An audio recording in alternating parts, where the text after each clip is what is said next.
Hello and welcome to the Dino Six Pack Dynasty Football Podcast. We got an awesome show planned today. I'm joined by two of my good buddies who it has been far too long since we have recorded together. We're taking Dynasty League Football's May Dynasty ADP, and we're kind of going through there, highlighting a few players that I think are just going a little bit too high, and then giving us some alternatives that we like that are going around or two later. So we each came here with two quarterbacks, two running backs, two receivers, and two tight ends. So we'll have a good mix of players we're talking about. Before we get going into that, man, Keith, how have you been? You're muted, bro. I thought I'd be the first one to make that mistake. It's been doing this, and it's amazing how it didn't do it at all when I first got in here. I don't know the wiring. I think I probably need to get a new cord, but literally the second you asked me a question, it popped out. They're like, "You're muted." Right. No, I didn't mute anything. I promise. But no, I'm doing good, man. In the depths of golf season. 2 weeks ago, finally got a big winner, which we needed. Robert McIntyre, thank you, 70-1 at the Canadian Open. It's been a tough year thanks to that thug life, Scotty Scheffler, winning every other week, and it's like 3-1 odds, so it's disgusting. But ready to get back into football, and always love coming on here and talking with you and Mike. Yeah, man, it's gonna be a good show. How about you, Mike? How you been? Awesome. Just work, and then ready to get back into this. I've been doing a couple underdog best ball drafts here, just kind of. I'm getting the itch again to draft, and instead of doing another dynasty startup, I'm here to talk ADP with you. Yep. I haven't quite got you in a league yet this year. I've gotten Keith into one new startup. You have held strong so far. You and Dylan have both been just killing my heart every time I ask, and you just know, and then twist it a little bit more. I guess. I'm swimming with sharks. He basically stole $100 is what he did. I ended up splitting it with Joe Matt, so that way it's not as bad. But immediately, 2 days into this draft, I'm like, I'm in way over my head. I missed DFS. So these guys are real smart. And he got you on the defense too. Yeah, he tried suckering me out on that. And it's not that I don't like it. It's just I don't understand it as much as I understand. Oh, no. He didn't give me the defense. He tried to. I will not do defense. No way. This is just a traditional. You just got him in a normal 16 team keeper dynasty. Oh, okay. I got you. Kind of like the Empire League. Yeah. Similar to that. Yeah. Mm-hmm. Okay. I got you. Yeah. So, dude, the drafts and those things, they do not go as you expect. They're so slow. Oh my God, it was such a rude awakening. An auction league too, so it wasn't even a normal startup. It was an auction too. Oh wow! Was CMC the highest spent player? I'm guessing. No, it was all QBs, right? Yeah, super flex. Super flex. That explains it. Yeah, it was a fun draft, and then we were just. There's actually a few receivers might have gone up there with the QBs. Actually, now I think about it, because that one guy went real aggressive. Jamar Chase, I think, went as the highest paid player overall, higher than Jefferson and CD. Just kind of the way the draft board shook out. Just there was still money left when he finally got. Oh wow!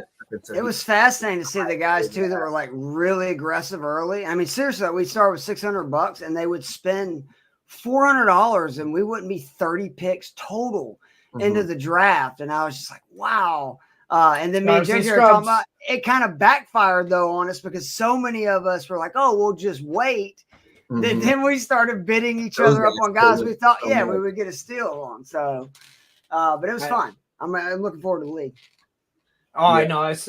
Especially when you look back at it, and because it's all recency bias. You're going to look back after this year and see the point score and be like, holy crap, I can't believe this guy spent this much on this player, or vice versa. I can't believe this guy had this much of a value. A steal, $20 for the wide receiver 5 on the year. I don't know. Yeah, Rashee Rice, which was the steal of the draft for me, and then he got arrested 2 days after I got him.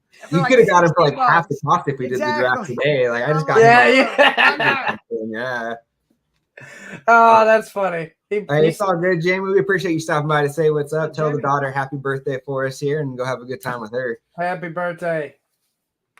All right. Well, hey, before we get into this here, make sure you guys that are watching here like and subscribe. Head over to fantasy6pack.net/plans. You're going to get access to all of our rankings. We got some awesome DFS and betting projection advice, kind of like Keith was mentioned earlier. We got a winner not too long ago.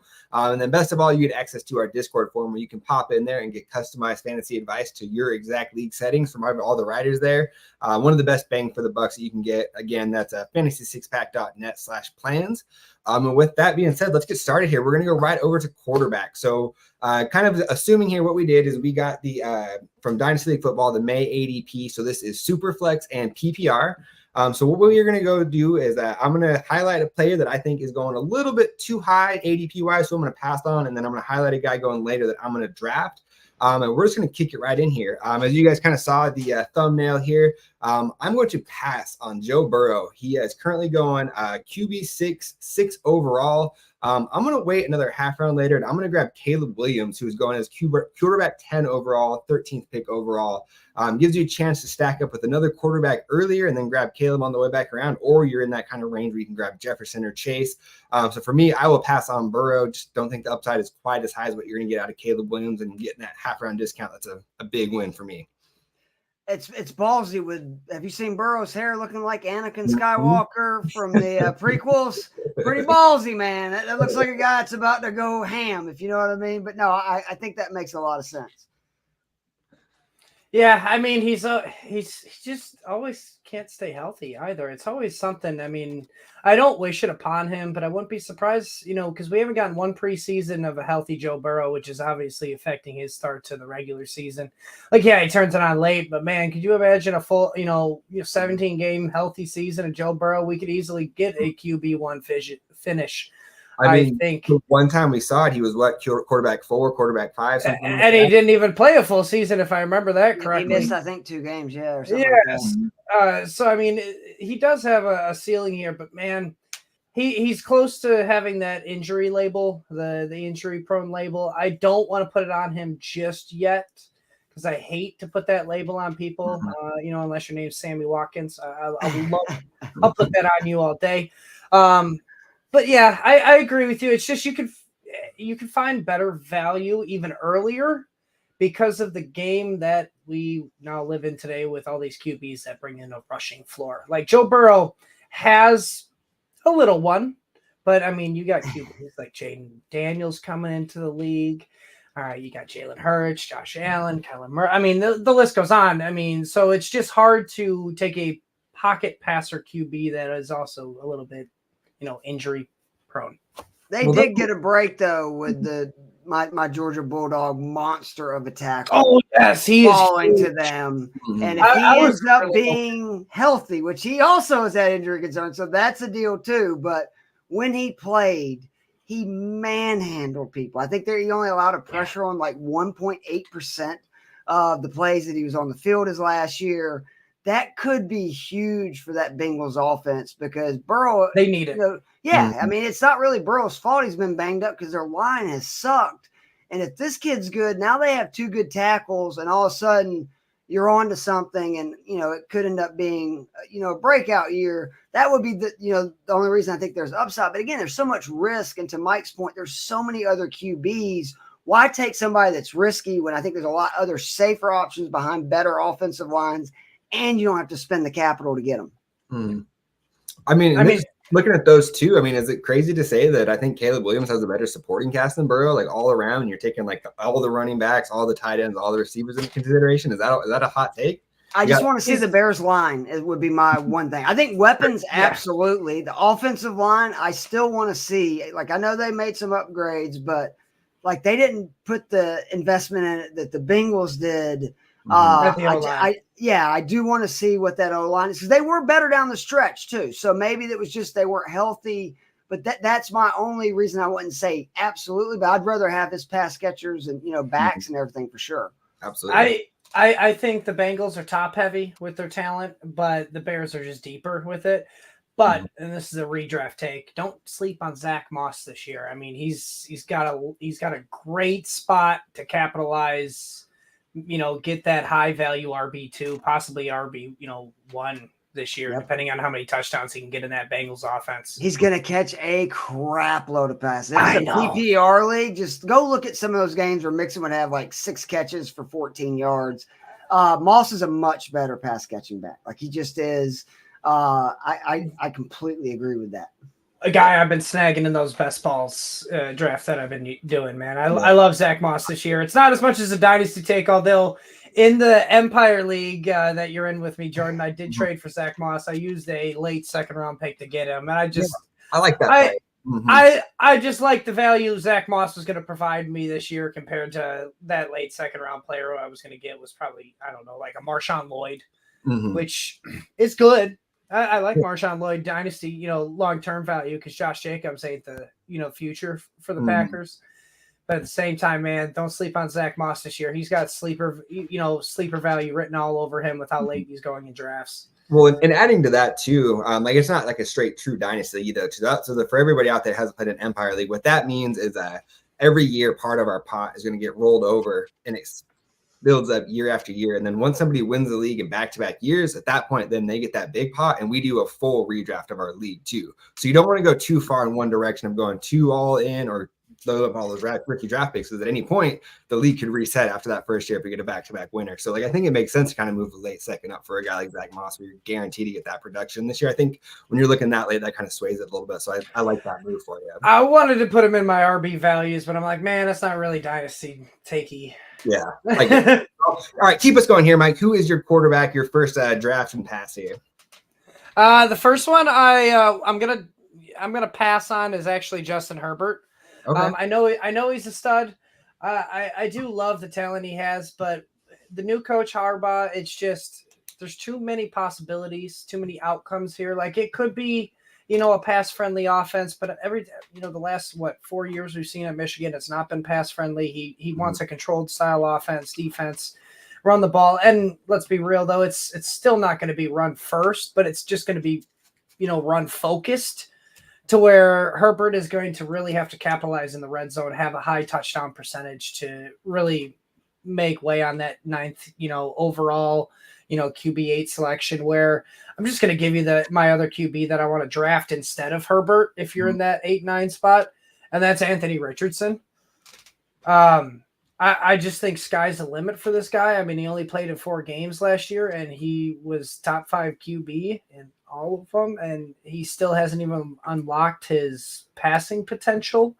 I mean, maybe he doesn't, but we just saw it last year in 4 games, small sample size. But man, you get this guy, a little bit more passing skills, and all of a sudden he is a bona fide, QB1.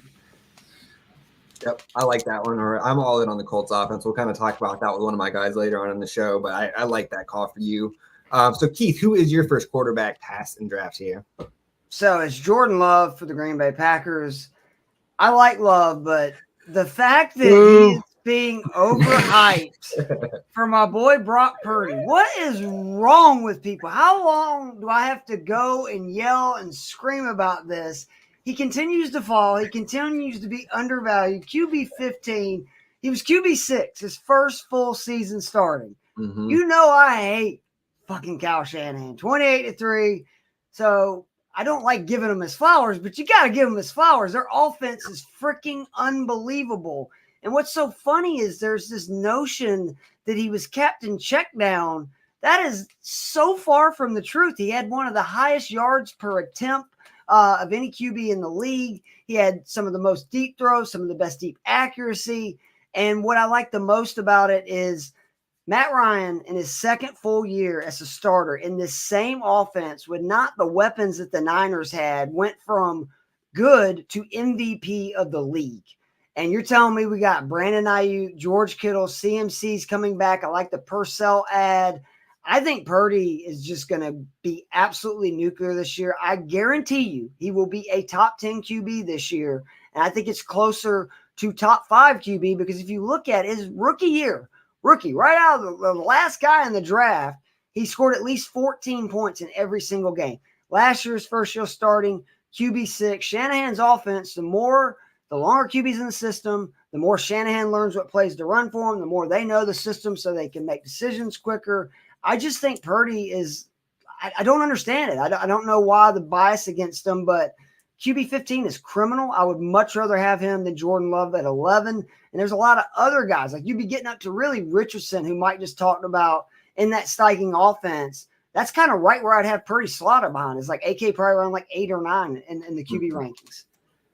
Yeah. The only argument I could come against it is just Jordan Love offers a little bit more of a rushing floor, but it's just a little it's just double what Purdy is. Like last year, Purdy had 144 rushes for 2 touchdowns, where Love had 247 for 4 touchdowns. But like, I mean, you still look at it, the Packers offense still passed more than Purdy. Like, it just feels like Purdy to get that, top 10, he's got to be really super efficient, which we saw he can do if he has the weapons, and they got him another, weapon in Ricky Pearsall. So, I mean, it's definitely possible for you to do. It's just, it feels like he has to be like borderline perfect for him to accomplish that. It's at least the feeling I have. He was QB6 last year, so. But I will agree with you. 15 is criminal. I don't think he deserves to be 15. Yeah, I mean, it says ADP right now is going 302. For what it's worth, I have not seen any of my drafts him make it out of the second round. He's usually more You're talking about super flexes, right? Mm-hmm. Yeah. Okay. So third round, if you can get him there, that's a sweet value, but I would not count on that in a lot of leagues there. So moving on here, my next quarterback. So moving out of kind of that quarterback one range, I want to drop down a little bit here. So for me, I'm going to pass on Deshaun Watson. He's going off the board 34. Good call. QB 17. And I'm going to take a quarterback that is going at QB 21, clear down at pick 51, and that is Bryce Young. I thought you were going to go Jameis there, but okay. I mean, that's for a whole different conversation. I already have Jameis on every team there, so we don't have to worry about that. But you look at what Watson did last year, like on a per game basis, in 4-point passing touchdown leagues, only averaged 15.1 points per game, which was QB 27 per game. So like even trying to find per game, he was like, no, he wasn't even very good per game. Like he's pretty rough there. He just has not looked the same. You kind of got to wonder if the off the field stuff has just kind of been too much to overcome. And then you look on the other side, Bryce Young obviously had a horrible rookie year, but now he has Dave Canales there. He's the coach that had Baker Mayfield and Geno Smith turn around, have career years there. You look around at what they did in the draft. They added Xavier Legette. They got the best running back in the class, arguably the second best tight end in the class. And then they went out and got Deontay Johnson as well. So I think Bryce Young is a little bit of a buy low here, especially going outside the top 50. You look at a guy like him, he was going like mid to early second in startup drafts last year. So to get him down clear in the fourth or late fourth, early fifth round, that's a huge buy low for me. So yeah, give me Bryce Young over Deshaun Watson at that price all day. Just like I said, Deshaun Watson's bad juju on your roster. If you have Jameis Winston on your roster, that's good juju, man. That's good juju. He just brings good vibes all around. But I agree with you. Deshaun Watson, I don't want to say he's washed, but I think it is an off the field issue still affecting him. It's in the back of his mind, and man, it sucks. But yeah, Bryce Young, he's criminally undervalued this year. Last year he was set up as well as Justin Fields was in his first couple of years. Not good. Yeah. Just set up to fail. So this year he's got that, like you said, Dave Canales, who I love what he did with Baker, and Baker's another short quarterback. Hard to see over the line. Bryce, Young has that same kind of mold, maybe not as bulky, but still he can help, get his vision over the line, which is something that I feel like Young struggled with. The pressure, it's hard to get, see over the line, so he's just panicking. So hopefully Canales can help him there. But yeah, the weapons are just much improved. I like that one. Yeah, weapons and coaches there. Who is your second quarterback here? All right, so this is where you're going to hate me. I'm passing on Dak Prescott, QB 13, 23rd overall in the second round. And it's just because of the uncertainty here. I mean, most likely things are going to pan out. They're going to pay Prescott. They're going to pay CeeDee Lamb, I think. But it's just the uncertainty. What if they don't pay CeeDee Lamb? What if they trade him? What if they just let him walk? I mean, Dak Prescott's value off a cliff. What if they don't sign Dak Prescott? What if he goes to a new team? I think that's more realistic than them letting CD Agreed. But there's so many outcomes. I feel like him in the Marvel universe. There's so many different universes here that this could go, and it's not a lot in a good direction. I feel like. So just say, I mean, yeah, it's QB 13. It's just outside, QB 1, but you are, kind of reaching for that guy where. Yes, he won you a league last year, but if you're looking, I'm putting my mind inside of the dynasty mode here. He is 28. 30. I think I think he's the first player that's 30 or older to come off the board off of this ADP. Yeah, so and that's another thing is age involved. So I mean, it's just too many uncertainties to like Dak Prescott at that price. Where again, he's only one off, the guy I want to draft over him, but it's Jaden Daniels at QB 14, 24th overall, literally the next pick.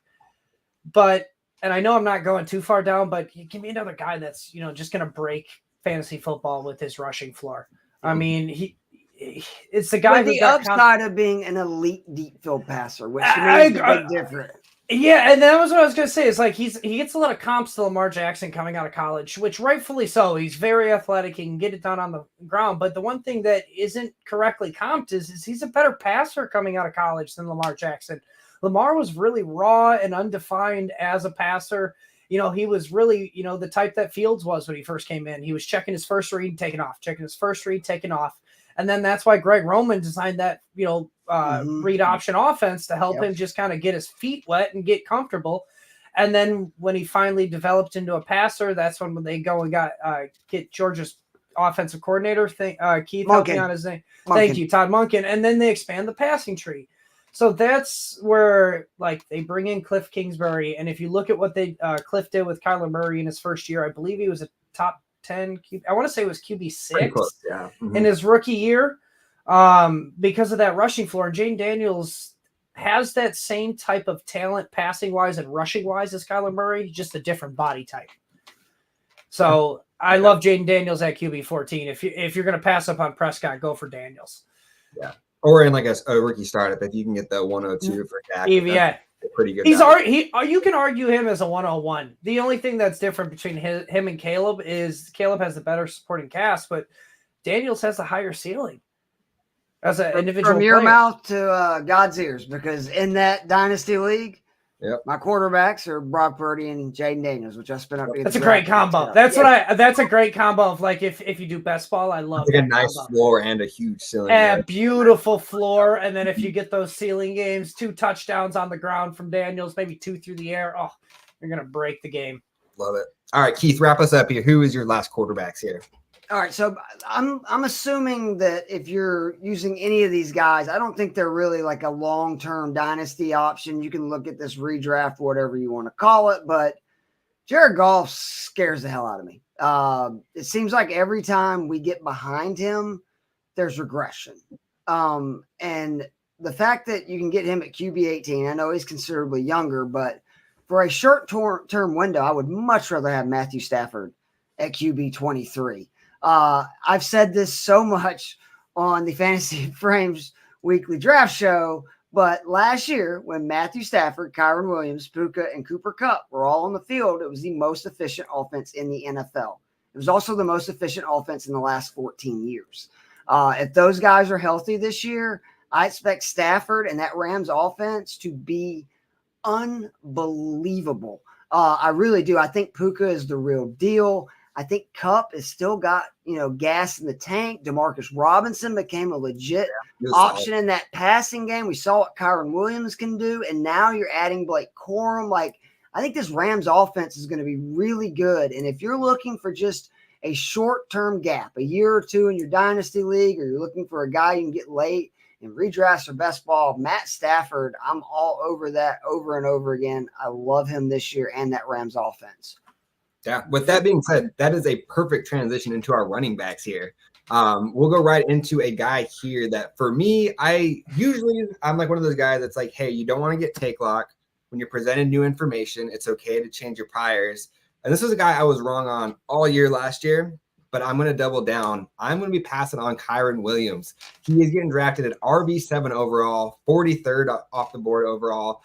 For me, I just have that rookie fever right now, but I'm going to take my boy Jonathan Brooks clear down at RB10, going 59. So 16 picks later, give me Jonathan Brooks. He's got that better draft capital. He was a better talent coming out of college. Like that offense, I think it's a good buy low there. Brooks is looking like a true 3-down back that can catch some passes. A rising offense. Where on the other side you have Kyron Williams, who was from weeks 10 to 17, he was literally the RB1 per game, like better than Christian McCaffrey. But now they did just add Blake Corum. We've seen Sean McVay. He likes to go with one running back, but he's also not afraid to switch to different running back if he feels like the hot hands in a different direction there. So for me, I'll be passing Kyron Williams and I'll be taking Jonathan Brooks round and a half later. Keith, what about you here? We'll let you start off with running backs on this side. All right. So technically I cheated here, but I'm also selling or buying or dropping on 2 high running backs so I can figure and get away with this. Let me start with Saquon Barkley, running back 6. I could see Barkley having a really big year this year. Would not shock me at all. Eagles offense is very good, but there's already a lot of miles on that body. And to me, I don't like spending on running backs in Dynasty. I don't like spending on running backs in best ball. There's one exception out there that I think you can get relatively cheap, and that's Jonathan Taylor, who's only one spot up on him. People, running backs and Shane Steichen offense fucking feast. Yes, they feast. Miles Sanders looked like a world beer. How'd that work out for Miles Sanders once he got out of that Shane Steichen offense? Not too good. Jonathan Taylor is the real deal. Look at those last few games. I think these have been kind of ticky-tack injuries, like not, real concerning stuff that he's had the last couple of years.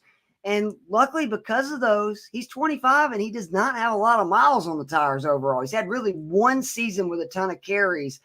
I think you can get 3-4 years out of Jonathan Taylor and a Shane Steichen offense where he's healthy. He's going to be a top 5 back. I think having Anthony Richardson, as Mike was talking about, is only going to help Taylor. That's going to be a very dynamic backfield. Again, look what these Eagles backs did, having Jalen Hurts as their quarterback. I think Taylor has a legit chance to be running back number 1 this year.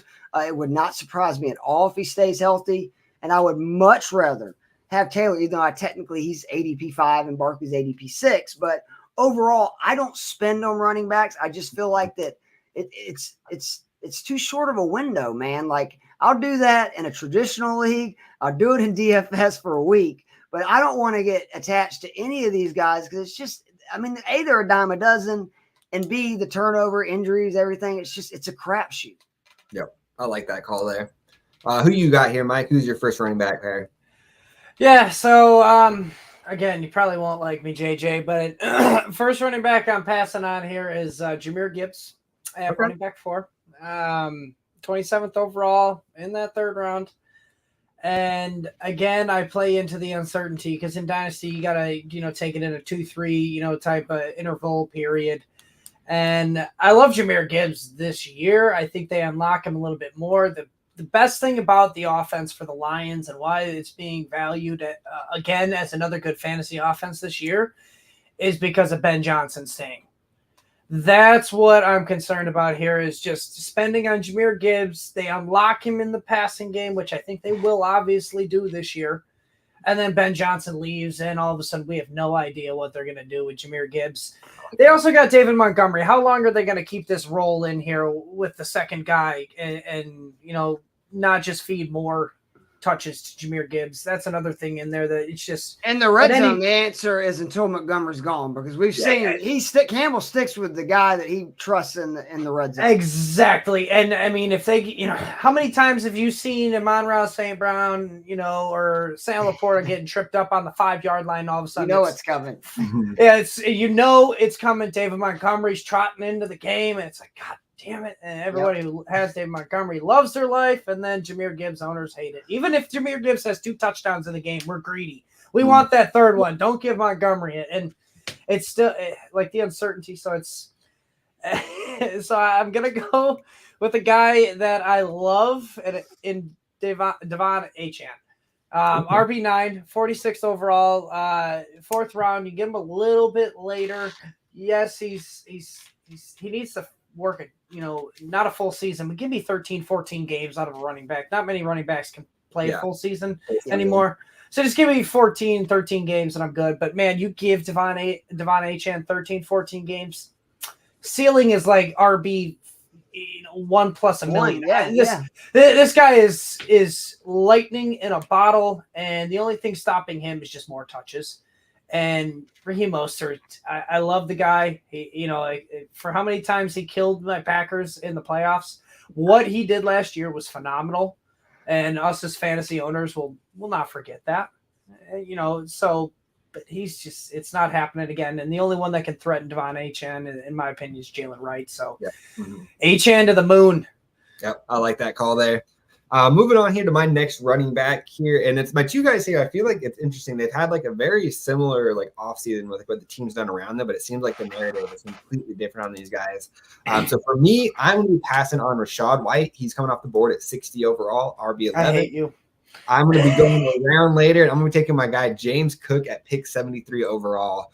I really wanted last year. Rachaad White averaged 15.9 points per game, which was great, but I feel like that's his ceiling right there. You look at what they did in the offseason. They added Bucky Irving, who I was higher on than it seems like pretty much anybody else. I think he was in a No, tight. I like Bucky. It's just it makes sense to me. That's Rashad White's best skill set is what Bucky Irvin does. So I'm like, and then wait, also, what does this mean? Also Bucky is a better runner between the tackles too. He's the most elusive. I think he's the most elusive runner in this class. He's I would argue that 55 passes last year. And so now you add a guy in there like with Rashad White, who was just dependent on volume. He averaged like under 4 yards per carry last year. I think last year was his absolute ceiling. Meanwhile, looking at James Cook, 14 points per game on the season. But after they made the offensive coordinator switch to Joe Brady, he jumped up to 16.7 points per game. So almost a full point more than what Rashad White did all year. Ray Davis is going to take some carries, but it's not going to be as much as what Bucky Irving is going to do in that offense at Tampa Bay. Plus, Cook was way more efficient. He was up over 4.7 yards per carry versus the 3.9 that we saw there. And he was an undeniable like focal point of the offense after Joe Brady took over. And there's no reason that's going to switch this year. We finally saw him get that full workload here, and he put up like close to 1,400 yards. So yeah, I'm going to wait around. Give me James Cook over Rashad White. You want me to go again? Let's do it. All right. Little bit of both of your guys here. A-Chain's the guy I'm passing on. And it's not the talent, because he's one of those guys that every time I don't draft him in a best ball when he's there or redraft or whatever, I'm going, oh my God, I might really fucking regret this decision. Yeah. But I just, again, it scares me. You know, all the things that we're talking about with McVay and these guys and their running backs, McDaniels is from that tree, and he's proven that he's not afraid to do kind of some goofy stuff with his running backs. I really do want to see A-Chain stay healthy before I'm willing to invest. You know, what it's talking about. We're talking about running back 9 right now. And I also am all over on James Cook. I keep pounding the drum that I'm kind of surprised people are thinking this Bills offense is going to take a step back. Look at what the Kansas City Chiefs did year one after Tyreek Hill left. And I think that's what the Buffalo Bills are copying the blueprint of we're not going to be quite as explosive, but we're going to be way more efficient and way more effective. And I think it's going to help the defense. It's going to help Josh Allen. It's going to help everybody. And cut once down they on those turnovers. Exactly. And once they made that change, Cookie, I think that you're going to see, obviously, you know, all these stud weapons that they got, and Shakir and Coleman, and, you know, there's just all these guys, and they're going to dink and dunk, and it's going to be different. But the main thing is, just like in Kansas City that first year, you saw such a heavy workload for Pacheco. We saw a heavy workload for James Cook. And again, it's a Georgia Bulldog fan. Dude can run, and people finally saw it last year. Everybody looks at him as this pass catching back. He is very effective in between the tackles. One of the best one-cut runners you'll see. He makes that cut, and he is so fast. I think they're going to feed him the rock. That's really good. And he was durable also in college, which we saw again, even though he got that high workload down the stretch. Everybody had concerns of him being getting banged up. He didn't miss any time, and he took a bunch of carries. I think he's fine to get a full workload. The only downside, and I will admit, is it sucks having Josh Allen as your QB, because he's going to steal so many touchdowns. And I was hoping you were going to put that up there. That's a bummer. But, I mean, Jalen Wright is also – Joe Matz, my buddy, co-host of the DFS show, is a big-time Jalen Wright guy. He actually thinks if they unleash both of these guys, Miami's offense can end up being – I know. terrifying.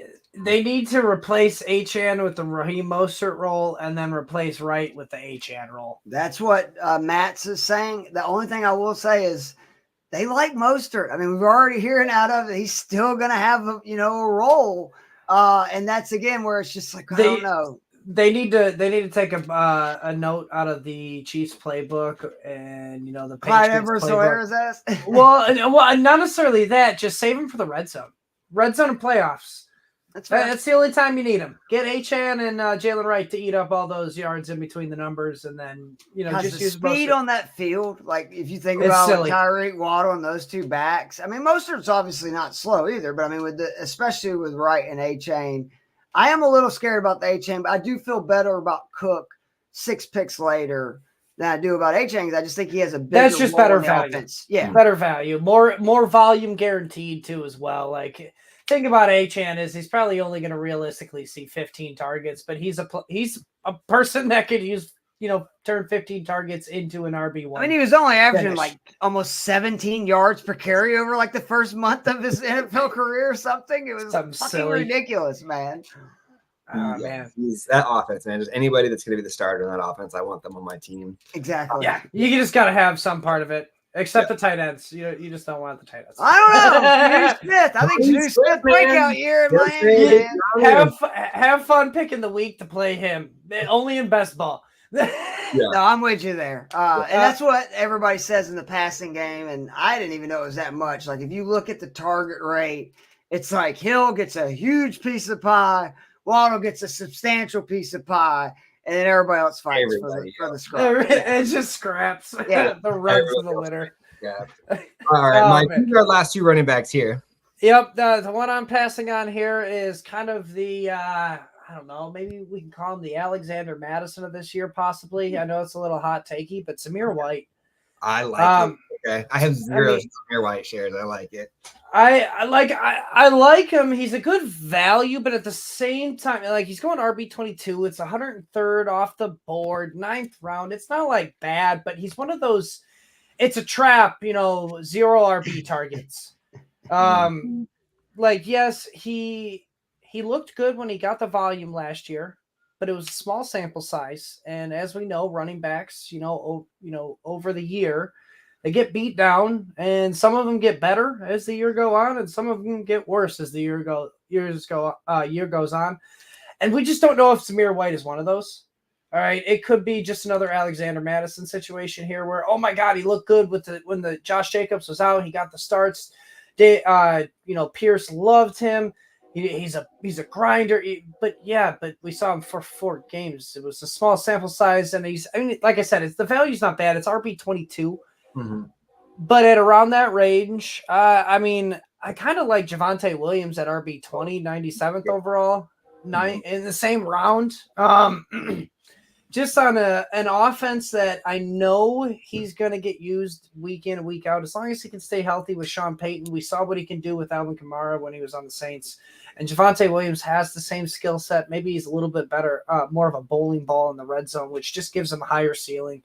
But I just think there's more guaranteed volume for Javonte Williams instead of Zamir White, where, like, I'll talk about it later in my, tight end section, but there's a lot of mouths to feed in Las Vegas. So I just don't know if Zamir White's the guy to have, and I'd rather have Javonte Williams. I'm with you on that one. I'll take Javonte by like a bit over Zamir. Like, it's not super close to me. So I like that call on that one by you. All right, let's kick it over to our pass catchers here next. We've already spent a good amount of time talking about this offense of the guy that I'm going to draft, so we're not going to spend too much time on that. But so for me, I'm going to be drafting Michael Pittman at pick 50. And in that range, I'm going to be passing on Devonta Smith, who's going 12 picks ahead of him up at wide receiver 38. So looking at last year, even with Hurts' like incredible start, that fall off was enough to bring Devonta Smith down to wide receiver 23 per game, right around 14 points per game. You look on the other side there, Michael Pittman was a full 2 fantasy points per game higher than him playing with Gardner Minshew. We've already talked about like Anthony Richardson, what that's going to look like with a full year there. We got Shane Steichen in year 2 there. The way it's shaken out, like last year, I had a ton of Brandon Ayuk and DJ Moore kind of in that round 4 to 6 range. The way it's shaken out this year, Michael Pittman's kind of that guy for me. He's probably going to be my most owned wide receiver 2 across all my Dynasty league. And you tell me I'm getting 12 picks later than Devonta Smith, and I'm getting the number one option in that passing game. Yeah, give me Michael Pittman there. I love it. I do think he's going to take I don't know if he's going to be as good as last year because, he had Minshew throwing him the ball, but just a little bit better of a passer. That's where but the thing is they're still going to use Pittman. Like Anthony Richardson, if they're going to develop him as a passer, they need, to have him. And that's why they paid Pittman. His target rate was technically higher in games that Richardson, but I know it's such a small. Was it really? Size, yes, than it was. I did not know that. Games, yeah. But the thing about this target, what was it? Percentage that was higher? Target rate. Okay, I was gonna say because I know the percentages probably get smaller with Richardson as for sure. No, there's less throws. Yeah, for sure. And that's where it might. Yeah, it might inflate it just a little bit, and that's my only argument against it. But at the same time, he's still going to need Pittman, and I think he's going to need him on the downs. And Pittman, he's not a guy that you're going to see take a screen to the house every play, but we saw he can do it.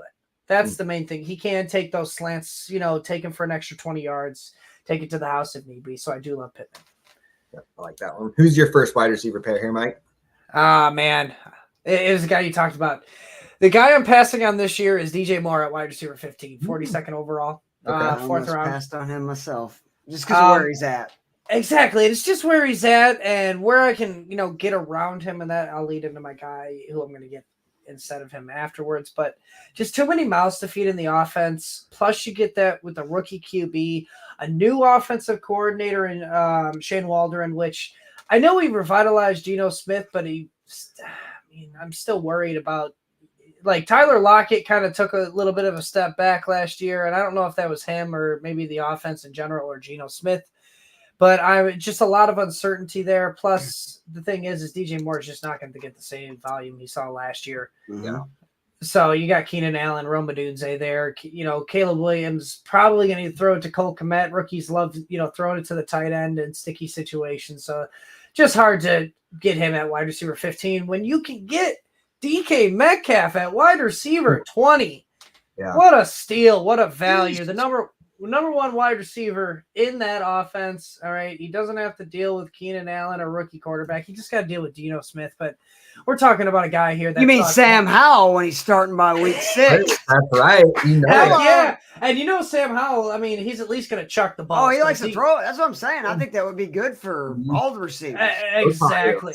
But I love the 24 red zone targets DK Metcalf saw last year. 11 more than the next highest, Tyler Lockett. It's just he's going to see the red zone targets, and like sometimes he's going to catch them, sometimes he's not. Last year he didn't catch a lot of them.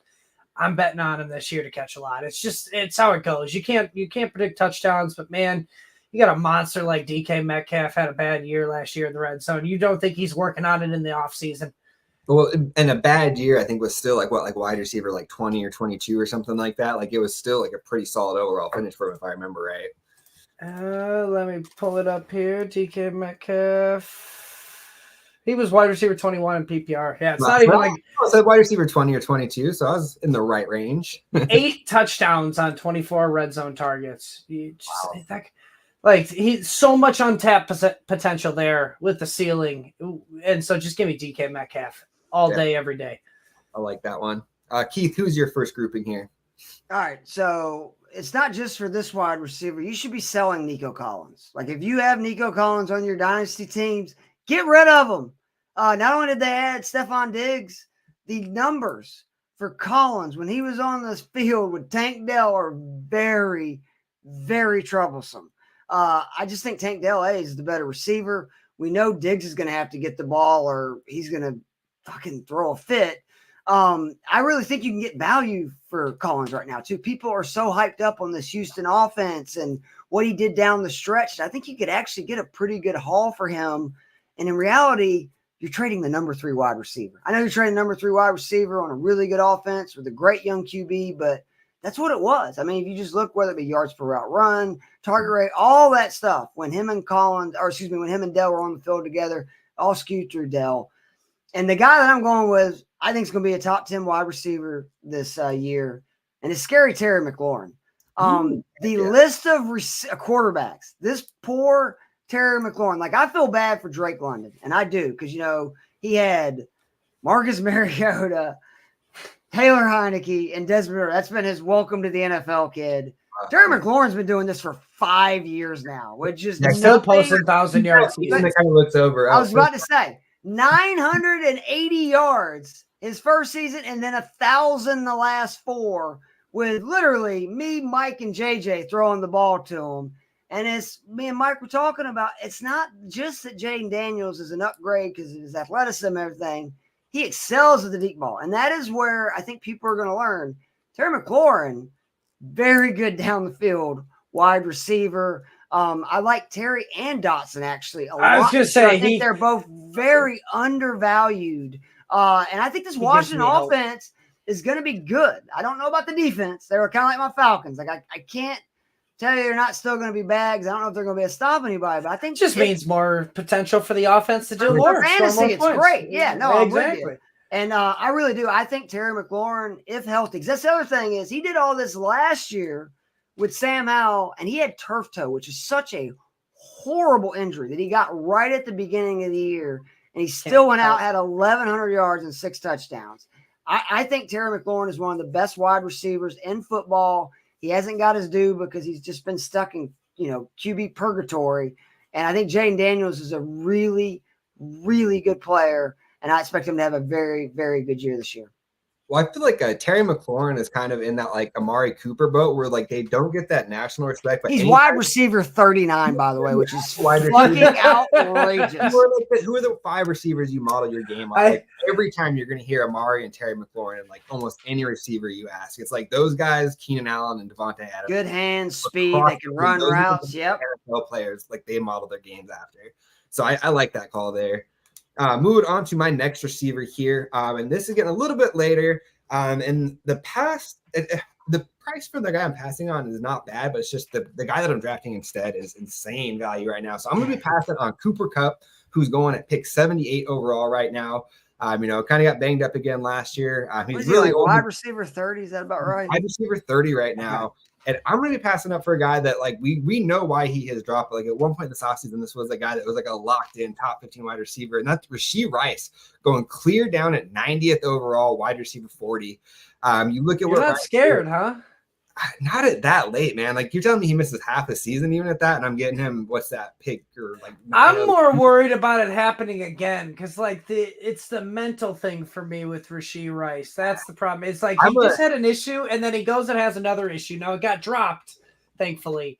Brother, I'm a Dallas Cowboys fan, so my tolerance for bullshit is so much higher than this offseason, man. Like, I'm not even that. This is not even giving me hesitation. Fair point. JJ's got that Bobby Bowden mentality. It's like, is he available? He's going to fucking play, okay? Exactly. If he's there, I'm not even tripping about it. Oh, that's good. That discount. Look at what he did last year. On the season, averaged just over 13 points a game, but that week 11 through 17 after the bye jumped up over 17 per game. I didn't really believe that there was going to be a value like this where you're going around 90, but then I just did a startup draft where I got him at pick 84. So this dip is real that you can get Rashee Rice in round 8, round 9 at this point. I'm taking him in every best ball draft. Like literally every best ball draft I've done, I've inevitably taken him just because even if he misses 8 games, when best ball though, the upside of getting that guy in the second half who's like your 6 wide receivers where I'm taking them at. I mean, you can't beat that. I'll go ahead because he's also my guy. And I'm saying don't spend all that on Xavier Worthy at wide receiver 23. Take Rashee Rice at wide receiver 40. Gonna be mine. And again, Worthy may end up being, a stud. And I'll eat crow, but it's just the history of these really fast guys has not been good overall in the league. Undersized as well. And then on top of that, the Chiefs don't have the greatest track record with this. But not to mention just the fact we've seen Rice and Mahomes have a connection. Like they were so good the last 7-8 weeks of the season. And then what really scares me is Worthy's already showing some injuries. Yes, that is terrifying because these guys that are so athletic and so fast, it just seems it's so easy for them to pull hamstrings and stuff because they're just so jacked, man. Like you have to be to run that speed. Worthy's one of those guys. I hate to say it, but I'd rather need to see it and then spend to go get him if you really want him than to spend what you're having to right now to get him in like startup leagues or, rookie drafts and stuff. I just think it's too much when you still have Kelsey there. I do believe Rashee Rice is going to be fine. And I just it's just too much for Worthy when there's other receivers like my boy Lad McConkey who you can take who's going to immediately get a much bigger target share. And I'm going to tell you, 100. Yeah. And not to mention, by the way, when he ran that 4.39 as a Georgia fan, I was like, holy shit. Like I knew Ladd could play. I didn't know he was that kind of athlete.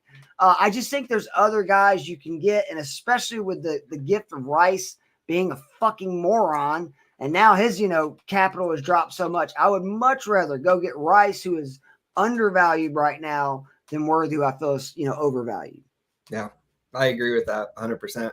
Who's your last groups of wide receivers here, Mike? All right, so I am passing on Jordan Addison at wide receiver 27, 74th overall. I know your heart. 7th round. I mean, he's not terrible. It's just I get it. Yeah. It's a guy named Justin Jefferson has a little something to do with it, right? I mean, yeah. JJs there kind of give it a little pause there. Yeah. It's that big old bag of money Justin Jefferson just got. They're going to incorporate him. He's going to see probably 150 plus targets. Would not shock me whatsoever, even if it is a rookie quarterback throwing the ball to him. But that's also my scare for Addison too, is he's got the rookie quarterback throwing to him, where Addison was more of a deep threat, which it worked with Kirk Cousins. Kirk Cousins peeled off in the second half though. Yeah, without Kirk Cousins at the helm, I mean, that's where Jordan Addison really took the biggest hit. I mean, Hawkinson, before the injury, I still liked him. Even with a rookie quarterback, I still like Hawkinson in that offense, just because I know rookie QBs love tight ends. But Addison's the one I'm passing on. He's just touchdown or bust for me. All right, until I can see, something from JJ McCarthy. God, I swear if it's Sam Darnold, everything. I actually like McCarthy. I think it's going to be McCarthy. I like a few McCarthy games to Darnold, but I think by week 4 or 5, he's if you are a Jefferson owner and you got to deal with Darnold for 2 games, good luck. That's what I'm worried about. DJ Moore how that went in Carolina. Exactly. It's not good. Not good. And the reason I'm passing on him is I like the security of knowing I'm going to get a guy at wide receiver 38, 90th overall in the 8th round, where he's joining an offense with 241 vacated targets. Keon Coleman. Like that. All right. Now, I know he's a rookie. He's unproven, so be it, whatnot, but this is Dynasty. I like to think this way. I like this guy. He's coming into such a good opportunity here with Josh Allen. Like I said, 241 vacated targets. And then when we look at the red zone targets, to me, is the big deal with Coleman. 27 red zone vacated targets. All right, here. And I know not all of them are going to go to him, but it's most likely candidate. I think it's fair. I do. It's Kincaid that's going to get some of those red zone targets. Maybe Curtis Samuel, but I think mainly Keon Coleman. He's the big body receiver. He's the one body type that they haven't had in a long time, or probably ever for Josh Allen. I don't think. Well, since Gabe Davis is on milk cartons. They got Chase Claypool last year, right? Yeah, they did get Chase Claypool, but I don't want to talk about him. But yeah, I just like Keon Coleman. If he can stay healthy and he just doesn't have a drop issue, I easily think he can see 100 plus targets in this offense. I really do. It's just it's not like they're going to run the ball, but even if you look at, the most run heavy teams in a league, they're only running the ball 46% of the time, 48% of the time. It's still pass first. Mm-hmm. So, I mean, there's so many targets here available for Keon Coleman just to suck in like a vacuum. And it's the red zone targets, like you said. By far of those guys. Because I think you got Shakir, Samuel, you got all these guys, Kincaid, that Cook underneath. And I really do. I see a lot of play action shots. Coleman this year. Mm-hmm. And he wasn't the fastest, but goddamn, you see him run the gauntlet. It was the same argument with Puka Nacua last year when he ran the gauntlet. Ladd's another one that looked unbelievable in the gauntlet. Exactly. So I just love Keon Coleman this year, even in redraft. Great call. I love that one. Yeah, I think good rookie class all around. Really good. Yep. Receiver especially. Yep. All right, let's move it over to the tight end position here. And so anymore, I know a lot of people play in tight end premium leagues. So the ADP we're referencing here, it is not tight end premium. So add probably 20 picks to most of these guys off of what we're saying here if you are playing in a tight end premium league. But for me, my first pass is going to be Dallas Goedert. He is going at pick 131 for tight end 13. And I'm going to take a guy that I just cannot for the life of me understand why he is so devalued right now. And that is Luke Musgrave over in Green Bay. He is going at pick 154, tight end 17. Look at what he did last year, right over 7 points per game, but he was up closer to 10 points per game those last few games before he got injured. Tucker Kraft, of course, came on strong at the end. I think that's kind of led people to kind of maybe it's going to be more of a timeshare. But fast forward to now, and now Tucker Kraft has a torn pec. Or bench pressing the other day. So it's going to clear the way for Musgrave to get all the reps at the start. He was the guy to start last year. Kraft didn't come on until Musgrave got hurt.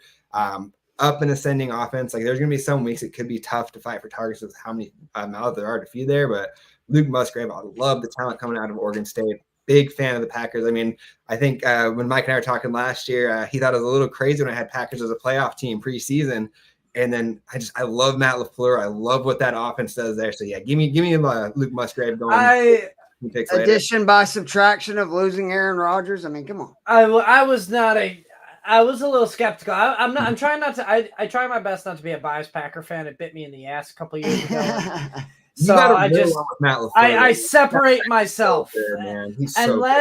I questioned LaFleur. I was like, all right, let's see how you are without an MVP I will gift wrap quarterback. Mike McCarthy for Matt LaFleur right now. Well, here's the thing. I knew he was better than Mike McCarthy. It's just like, how much better? That was my curiosity. And like last year, he made me eat my words. And I do, like, I was a little I had a feeling. I'm like, yeah, maybe if they get hot, they could be a playoff team, which they did get hot. But at the same time, like, I was afraid to say Jordan Love was the next guy. Let's be real. You go from Brett Favre to Aaron Rodgers. It's like, can it really be another one? I think, though, it's a lesson of if you let these guys sit that have talent and watch and not rush them and put fresh. Yes. And it's like, this keeps happening. Is that and yet so few teams are doing it. So few teams are doing it. Do what? Is that a Michael Penix tweet Fuck no, that was dumb as fuck. Fuck no.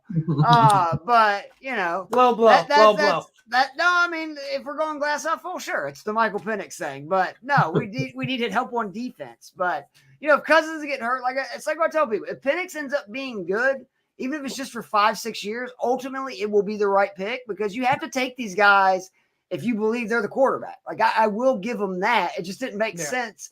If you thought that, why'd we sign Cousins? Let's just go all in with Penix and, you know, start new and spend a bunch of cash on defense. But anyway, screw the Falcons. Well, now that I got y'all fired up, who is your first tight end pairing here, Keith? I'm getting rid of Sam LaPorta. And I'm going Brock Bowers.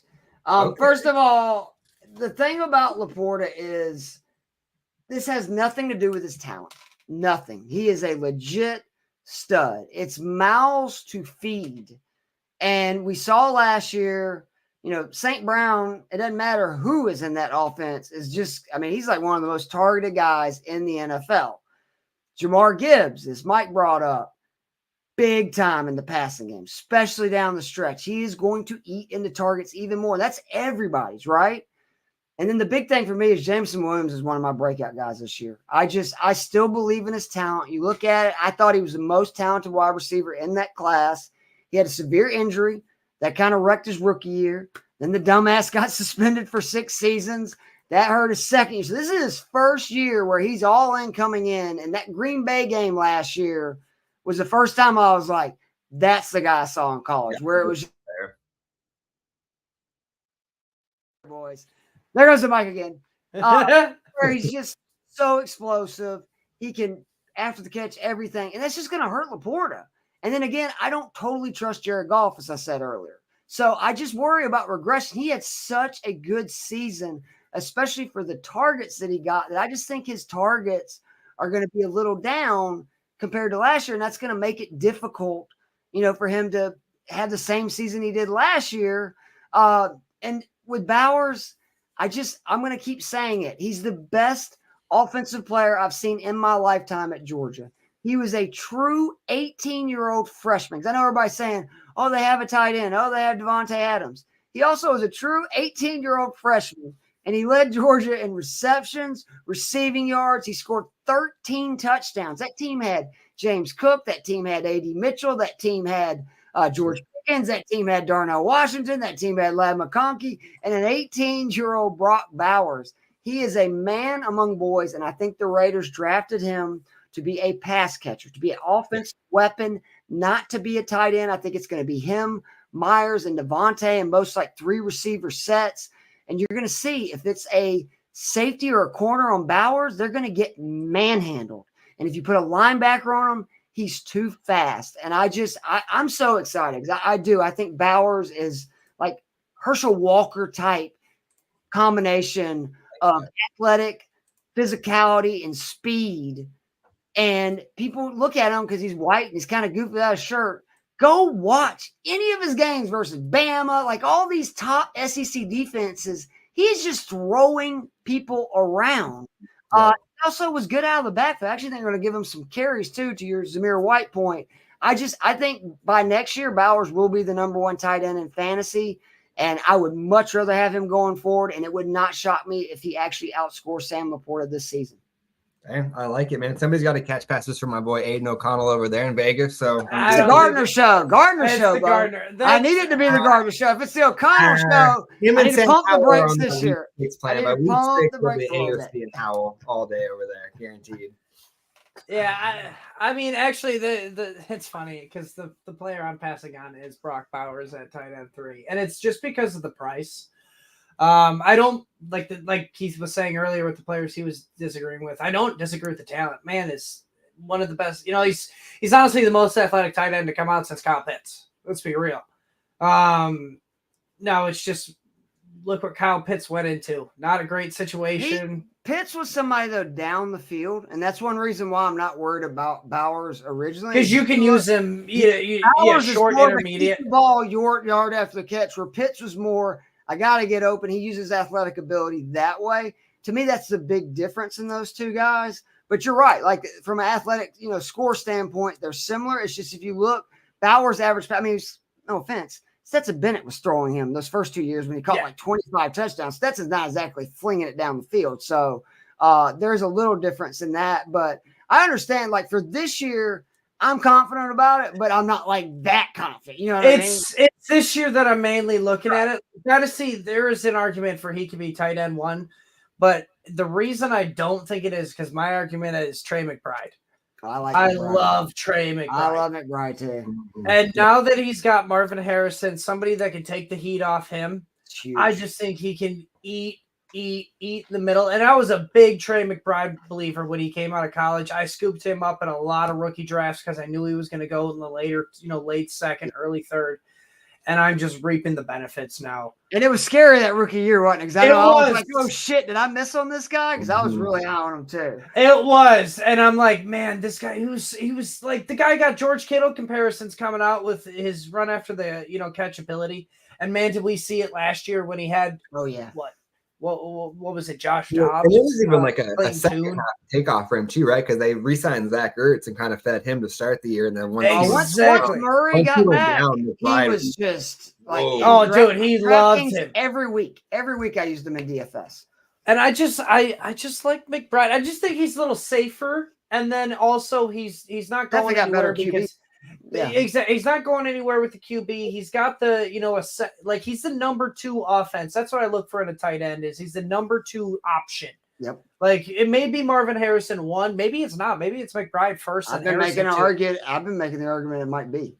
But you want the 1 or first or second option when you're looking at a tight end. And that's what I look at McBride. And where Bowers this year, I think he could make a running for the number 2 man, but Jacoby Myers is going to demand his targets. Like he saw 106 last year, yeah, and he was good with him too. He got that 20% target share because he was good with it. So I'm just worried more this year where I think McBride is a stone cold lock for a tight end 3 finish.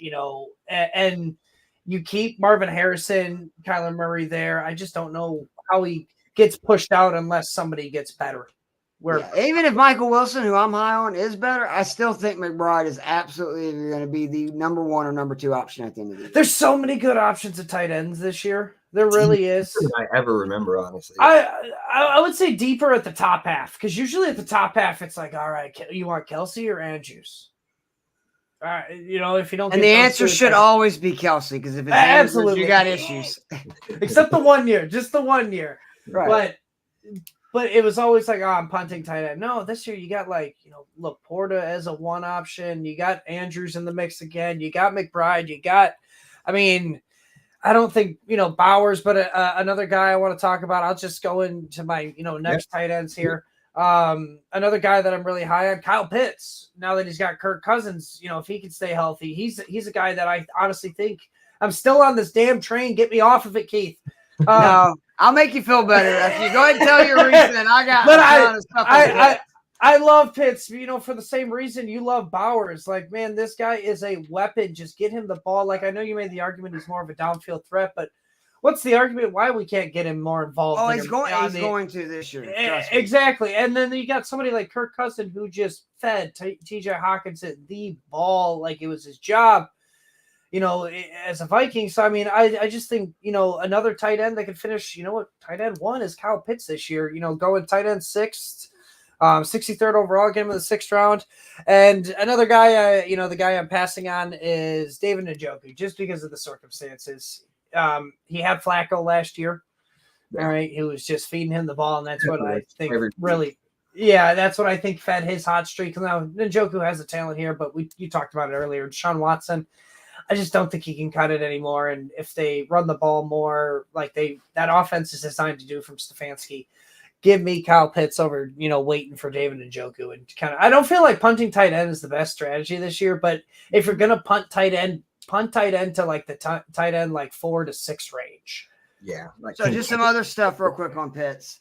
You talked about Cousins' 29% target rate to tight ends last year. Yep.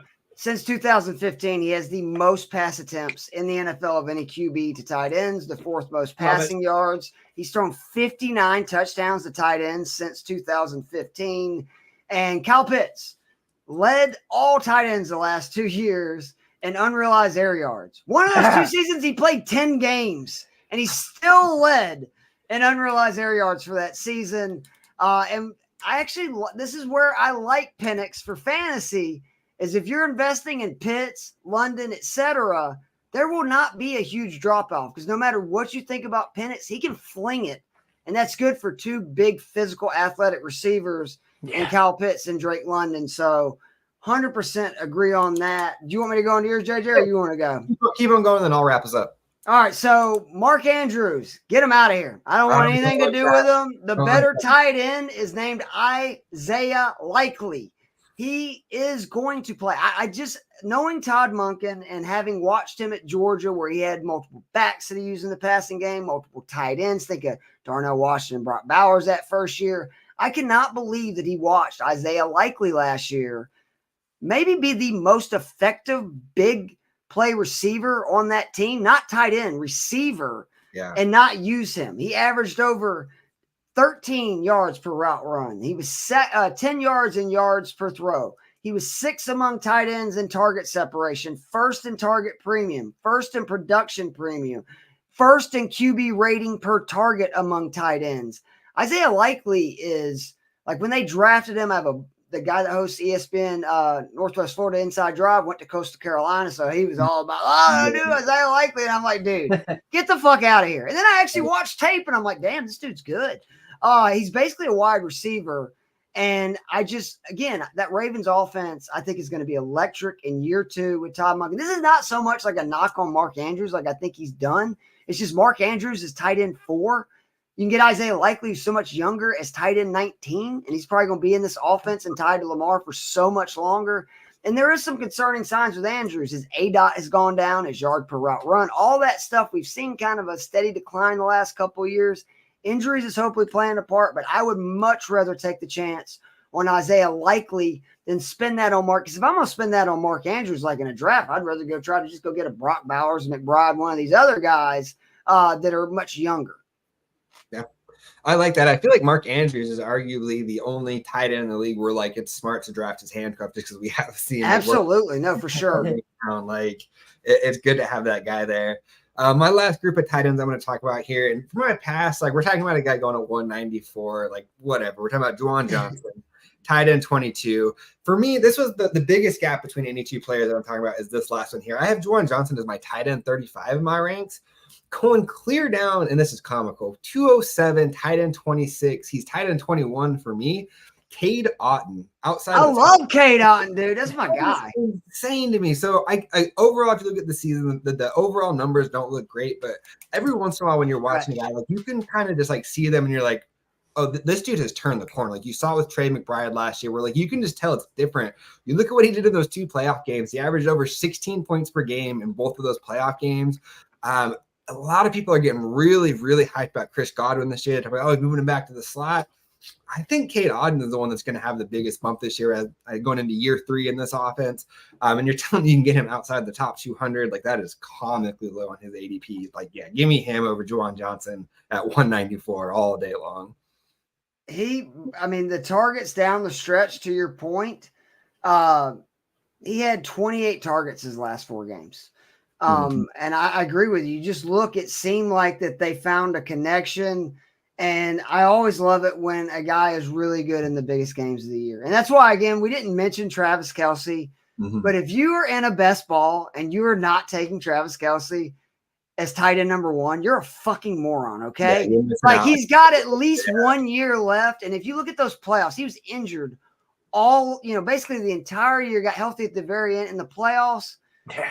38 targets, 34 receptions, 360 yards, 3 touchdowns. That's the Travis Kelce I remember. And then with the Rashee Rice situation, Xavier Worthy being a rook, like there's a lot of question marks at wide receiver. You know what? There's not a question mark. Kelsey's going to be back and healthy. And even with the mess of the season he still had 95 receptions and like 950 yards. So don't sleep on Travis Kelce either. But I love seeing guys that excelled in it was really that playoff game was what put me over top for Puka, because I was like, is this a 1-year deal? Is this like Cup's going to come back? And then when you see a defense doing everything they can in the biggest game of the year to stop the dude, and they had no answer, it's like, okay, this guy's legit. And I've actually taken him as like the 3rd or 4th receiver off the board in some drafts. So I'm with you. I pay attention to that. And I think Cade Otton is somebody. He's still pretty young too. Was he 26?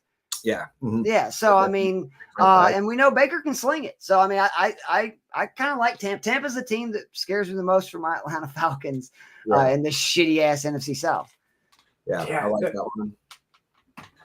Awesome, man. Yeah. Well, hey, I appreciate you guys stopping by. I said originally we're going to aim for 30, 40 minutes. And of course, I kept you here almost twice as long. So I do appreciate you guys. I've never done anything in 30, 40 minutes that has not involved my wife. That might be like 3-4 minutes, but I remember like a while back, like I think it was Kyle Brandt was talking about like the reason he doesn't do podcasts anymore. And that was one of his biggest things. It was like, oh yeah, bro, we'll get you on for 30 minutes. And then like 90 minutes later, they're still asking questions. Like, all right, I got to not be that guy. But it's just inevitable when we all get together here. But all right, man, Keith, what all do you have going on right now? I know you're still in the thick of it with golf. We got football around the corner. Like, what all you got coming out? Where can they find you? A lot of golf this week, U.S. Open. I actually need to get working on my article. It'll be out sometime tomorrow. I believe me and Alan will actually get together with Ryan and Jay and do a 2 off the tee probably tomorrow night as well for the U.S. Open. We're down to just after this one more major this season. I get kind of sad, but the good news is golf season slows down. We're right into football. We're doing on nights the Fantasy Football Weekly Show on Fantasy and Friends with myself, Jorge, Britt Flynn, and Kevin Tompkins. And then right after that, doing the draft show, which is a lot of fun. We've been doing a bunch of different best ball drafts lives, and that's hosted by Stacey Perez. It's myself, Kevin Tompkins, Rich, Erica, and then obviously me and Joe Matz will be back doing our DFS thing. The minute the football season gets going, week 1, decided to get back with Chris and Dave because inevitably it seems like one of them was not there about every other week. And that's fine by me because I love talking DFS with either one of those suckers. So looking really forward to this year. We had a great down the stretch with our DFS content, and hopefully we're going to hit the ground running this year. So looking forward to that. And be sure to check out all the great baseball stuff on Fantasy Six Pack. I don't do a lot of fantasy baseball, but I've learned so much just about the game as I've tried to get back into it. By watching a lot of these videos and some of the cool graphics and stuff that they're throwing up on the website. A lot of great stuff if you're into baseball right now. Be sure to check that on Fantasy Six Pack. Yeah, absolutely. And then Mike, I think we have passed the marker. We are under 12 Sundays before we will be doing a Sunday social. I think we are under that 3-month mark officially. So that's exciting. But until then, like, what all do you got going on? Where can they find you at? It's like the red zone countdown for us. Yeah. I'm just helping out on with Joe's show. Like Keith said, if you're into the fantasy baseball, check out Joe's show. He's running the baseball shows right now, and he has a lot of good information with him and Def and AJ. I soak in as much as I can, just being the producer behind the screen for him. And then I know Dylan, Ike, and I will be, just starting up our show again up on Fridays. If you want to, check us out, I'm sure we'll put something out on Twitter when our first show comes out, probably, in the next couple weeks here. But then, like you said, man, when football season starts up, I cannot wait for the Sunday social. That's so fun. Man, that was so fun last year, man. Keith, Keith, Allen coming on. Dave, Chris, all you guys making money for everybody else, and then me, you, Dylan, Jordan, helping out with those start sit questions. That is honestly the best part of the day, other than watching my team score fantasy touchdowns. man. It's a fun show, man. It is fun. It is fun. But yeah, Jordan, what are you doing, man? What do you got up? So let's see here on what's today, Monday. So Wednesday, I'll have an article coming out breaking down like all the different auction dynasty startup draft strategies I can come up with. So we got that. I'm kind of in the process of getting my next 2-3 months booked back up to get the Monday show going for Dynasty every week again. And then Joe and I are close to finishing up our trade calculator for the site. So it'll be, I think, like the first one we've had. Ooh, yeah, that'll be the first one from what I can recall. Kind of finish up the final touches. So I guess here, I'm going to put you guys on the spots here. So if we're using like a 0 to 100 scale, right? So 100 is the best, 0 is the worst. If we're saying for the number one player for value, if we're saying Mahomes around 99, makes sense, QB1. We'll say Bijan around 85, top running back. Lower. Is this a dynasty trade calculator? If we're saying Mahomes is a 99, we got Bijan 85, Jefferson at a 90, and then Laporta at an 80. What about Breece Hall? He would be just a few spots behind the RB. What if you're a no running back guy like me? That's like, I'm just not going to spend on running backs ever. I would say then just trade those high end running backs for some receivers. I mean, that's kind of like my thought in general. Man, I love Bijan, but there's argument for Breece just being a little bit more. You know what I mean? That's my only thing. But you said the 99 for Mahomes and then 80. What was 85 for the top running back? So even say it's Breece or Bijan about 85. I'll say it's about like what, like a 11. So I think we're reaching a point where like the top tight ends are going to be more valuable than the top running backs. So I could almost even those two. I thought about even in those two positions out, but then I was just like thinking about it as like in a real league, like. But you think about the top guys, to Mike's point, like now there's like 6, 7. They're essentially like, wide receiver number ones. I mean, honestly, like, it was Kelsey forever. And now it seems like every year there's another guy coming in with like Laporta and McBride. And now you got Bowers, and if Pitts gets on track this year. And it just, to me, the pass catchers is just so much easier to kind of predict and know what's going to happen year to year, where, again, the running back position is just so volatile because they get hurt so much, and they just fall off a cliff, and you don't ever know when that's going to be. It's just a 3-4 year. Yeah. Yeah. I mean, we're right on that. Just kind of finishing up those last kind of final touches and making sure everything. That's cool, though. I look forward to reading that. So, I would just maybe, and just because like running backs do have value to win championships, and it is a dynasty trade calculator, I'd maybe go just one more point on it. I know you probably don't agree, Keith, because you're against RBs, but at the same time, they're the easiest ones to predict touchdowns. Yeah, in my opinion. Sure. Yeah. So that's where they do. Like, I do think that they do get value just because of that. Hey, we're in the red zone. They're going to hand it off to Bijan, or even Gus Edwards, another great target. Now that Arthur Smith's gone, they might give it to Bijan. But last year we weren't giving it to Bijan in the red zone. What's going to be the most hilarious thing in the world this year is when like Najee and Pat Freiermuth end up at number 1 at their positions. Like, it's going to be when Cordell Patterson's getting the ball on the 2, and then both Najee and fucking Jalen Warren owners are going to be livid. Keith, the wildest stat, honestly, from the Falcons last year wasn't even, a Bijan one, and I hated Arthur Smith for what he did to Bijan. It was the tight end one about how they were the number 1 tight end usage in the league, and Kyle Pitts still sucked. Mm-hmm. Like, what the hell are you doing, Arthur Smith? You're going to throw it to the tight ends that much, but you got Drake London on the outside. And you're not even going to use Kyle Pitts. That one just blew my mind when I heard that stat. It's why, though, I think you're spot on about Pitts. I don't want to be a homer. You know what I mean? So, like, I can only scream about so many, Falcons. And actually, London's the guy I've been building up the most this year. But, like, Pitts, seriously, he needs a QB. Like, he needs somebody to throw him the ball. Because I remind people, I know he only scored 1 touchdown, but he caught 67 balls for 1,000 yards with basically a washed Matt Ryan's rookie. Right. I mean, I love Matt Ryan. He's my guy. But, I mean, he was gone. He had 1 year with the Colts, and he was out of the league. So, I mean, he was basically washed. And he got Pitts 1,000 yards and 60 receptions. And with Cousins, how much he likes to throw the tight end, how he can throw the ball down the field. I mean, your tight end one comment, I don't think that would be like, that's a quote-unquote hot take, but it really would not shock me, if he ends up being the number 1 tight end. it was totally in the realm of possibilities when he came out as a rookie, and it's like now he's got the best. It's like the Terry McLaurin argument. He's got the best QB he's had in his entire career. Yeah. He can just go off, and like he doesn't need 100+ receptions with his skill type. He can easily get 80 to 90 receptions and get what, like 1,500 yards maybe. I mean, last year, even if you look at his biggest games, it would be like 4 catches, 85 yards. I mean, that's just the kind of player he is. I mean, dude, had 3 more catches on that? All of a sudden, it's 7 exactly. for 160. Mm-hmm. And he was open a lot. Trust me. If you're a Falcons fan, there's nothing more frustrating than watching him in London wide open down the field and a ball landing 10 yards behind him. I'm curious who had more unrealized air yards, Pitts or Chris Olave down in New Orleans with Derek Carr. He's in for a bounce back too, because I think Carr's shoulder was messed up. Yes, from what I've read, it's better, and Carr actually can throw the ball down the field when he's healthy.